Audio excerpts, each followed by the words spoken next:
আসসালামু আলাইকুম। আমি আপনাদের দেখাবো অটোক্যাড সফটওয়্যারের মাধ্যমে কিভাবে একটি জমির পরিমাপ করা যায়।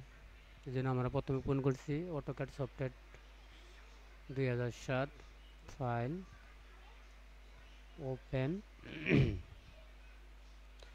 যখন একটি জমি নেওয়া হলো, এখন আমরা এই জায়গায় আমাদের অনেকগুলো ম্যাপ স্ক্যানিং করা আছে। আমরা যে কোনো একটি জমির পরিমাণ নির্ণয় করবো। সেই জন্য আমরা যে কোনো একটা জমি নিলাম, এটা যে আকৃতি হোক, খুব সহজেই ক্ষেত্রফল নির্ণয় করা যাবে। যেমন এই যে জমিটা, আমরা এই জমিটার ক্ষেত্রফল নির্ণয় করব। সেই জন্য আমাদের এই জমিটার চতুর্দিকে পলিলাইন টানতে হবে। সিলেক্ট পলিলাইন বা PL inter, PL inter, select first point. তারপরে ঠিক এই জমির উপর দিয়ে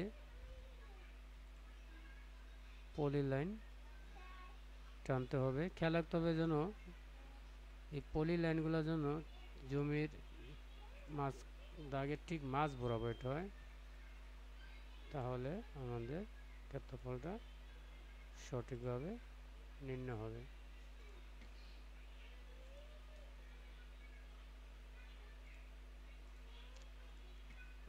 আপনার আমি খুব তাড়াতাড়ি করতেছি, আপনারা জিনিসটা আস্তে আস্তে করবেন, এতে জমির যে ক্ষেত্রফলটা খুব ভালো হবে। এখন এই যে জমিটাকে আমি সম্পূর্ণরূপে পলিলাইন দ্বারা ব্লক করছি। এখন ক্ষেত্রফল নির্ণয় করার জন্য LI ইন্টার। এখন এই যে জমিটার যে ক্ষেত্রফল দেখাইতেছে কত স্কোয়ার ইঞ্চি এবং স্কোয়ার ফিট। এখন আমরা নোটপ্যাড ওপেন করলাম। নোটপ্যাডের ভিতরে জমির মধ্যে এত স্কোয়ার ফিট জায়গা, এত স্কোয়ার ফুট, এত স্কোয়ার ইঞ্চি বা এত স্কোয়ার ফিট জায়গা। এই স্কোয়ার ফিটের যদি আমরা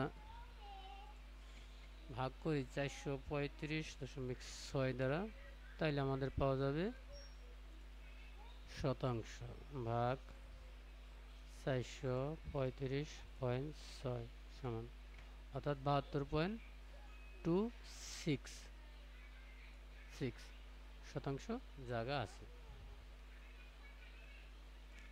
এখন আমরা দেখলাম যে এই জমির ভিতরে 72.26 শতাংশ জায়গা আছে। এখন এই জমিটাকে আমরা প্রতিটা পয়েন্ট থেকে পয়েন্টের দূরত্বটা মেজারমেন্ট করি। এই জন্য আমাদের দিতে হবে অ্যালাইন দূরত্ব নির্ণয়। আমি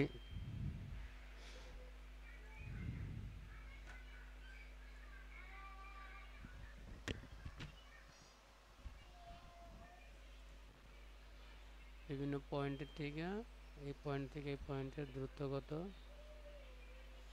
তারপরে এই পয়েন্টের থেকে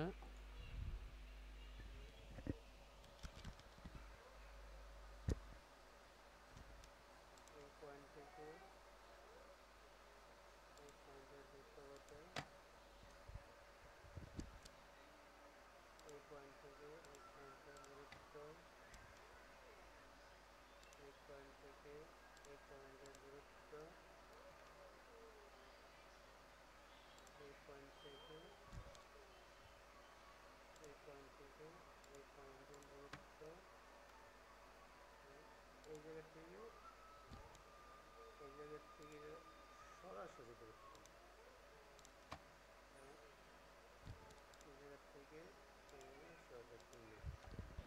এছাড়া আমরা মধ্যবর্তী পয়েন্টগুলো, যেমন এই জায়গা থেকে এই জায়গায় মধ্যবর্তী দূরত্ব, সেটা নির্ণয় করে রাখতে পারি।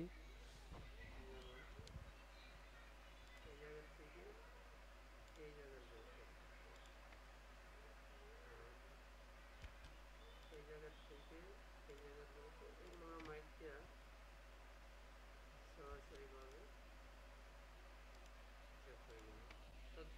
এই জমিটা কত শতাংশ জায়গা এবং এই জমির যে বিভিন্ন পয়েন্টের থেকে পয়েন্টের দূরত্বগুলো খুব সহজেই নির্ণয় করা হয়েছে। এখন আমরা জমিটাকে সরজমিনে মেপে দেখব এবং জমিটা ঠিক আছে কিনা। ধন্যবাদ। আশা করি আপনারা বুঝতে পারছেন। সাথে থাকার জন্য আপনাদের সবাইকে ধন্যবাদ।